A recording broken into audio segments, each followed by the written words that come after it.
Hello, Rama Popodu. Hope all are in good health, feeling great, wonderful, having a happy and peaceful life. Now let's continue with the next chapter. Please ask if I may converse with him. I tell my companion. The latter hesitates and then shakes his head. No, I dare not, he declares weakly. The unpleasant possibility that I might be missing a valuable contact stirs me to further effort. There is no alternative but to address the yogi myself. I throw all conventions, Hindu and European, to the wind, stand directly in his path, and face him. I try a brief sentence out of my slight stock of Hindustani. He looks up. There is a half smile around his mouth, but he makes a negative gesture of the head. At this time, I know only a single word of Tamil, which is the vernacular of Madras, and doubtless the yogi knows even less of English. Few people know Hindustani in the south, but of this fact I am not yet aware. Fortunately, the Brahmin begins to feel that he cannot leave me so helpless and advances to the rescue. In a hesitant, apologetic voice, he says something in Tamil. The yogi does not reply. His face hardens. The eyes become cold and unfriendly. The Brahmin looks at me embarrassed. A prolonged pause follows. Neither of us knows what to do. I realize ruefully what a difficult task it is to help hermits to find their tongues. They dislike being interviewed and they do not wish to talk to strangers about their intimate experiences. They dislike especially being asked to break their chronic silence for the sake of a sun-helmeted white man who is tactically assumed to possess neither sympathy with nor understanding of the subtleties of yoga.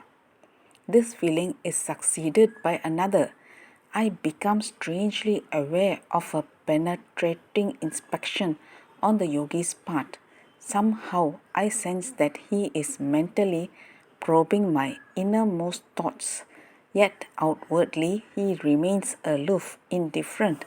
Am I mistaken? But I cannot shake off this weird feeling that I have become a kind of human microscopical specimen. The Brahmin becomes very nervous and nudges me as a hint to be off.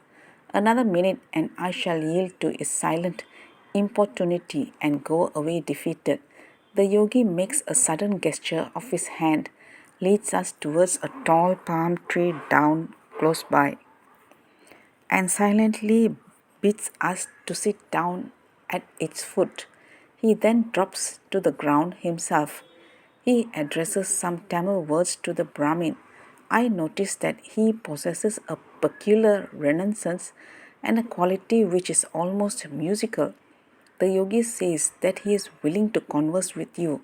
My companion interprets and then volunteers the statement that the other man has peregrinated an unfrequented part of the river for some years.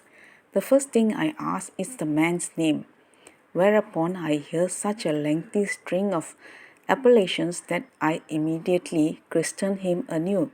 It appears that his first name is Brahmasugananda, and he possesses four other names all equally long or longer, and that the only useful thing to do seems to be call him Brahma. If I am to give all the five of the names, the words would stretch right across this page. So many letters are there in each name.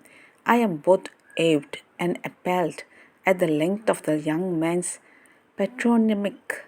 It is, therefore, better to maintain a discreet silence about them and make matters easier for unacclimatized readers by referring to him henceforth as Brahma, the shorter name which I bestow on him in conversation. Please tell him that I am interested in yoga and wish to know something about it, I say. Tamil, the vernacular of southeastern India, is similar to German in the ease with which it forms lengthy compound words. with the result that the train will carry you past a railway station called Kulashekhara but I had better stop my pen in time. Let's continue in the next chapter. Thank you. Bye bye. Rama Rama Puppodu.